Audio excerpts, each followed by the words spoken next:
Burası terk edilmiş bir köy ama hala bir soba tütüyor, bir kapı aralanıyor. Selami amca 10 yıldır burada tek başına yaşıyor. Herkesin gittiği yerde o kaldı. Çünkü bazen insan sadece evini değil, sevdiğini, hatıralarını bir ömür bekler.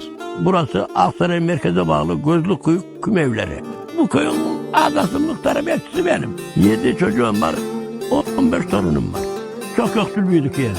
Çocukluk yaşlarım çok yoksul geçti benim. Bura İşçi senhaneydi. Aşağı yukarı yerim en son giden kişi 90 yıl oldu.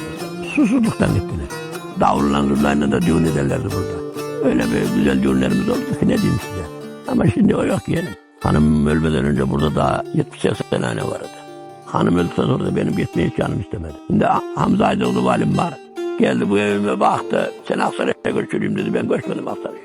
Evimi tamir ettirdi. Allah razı olsun. Burada ailem öldü. Ailem burada öldüğü için kendim de burada ölmek istedim.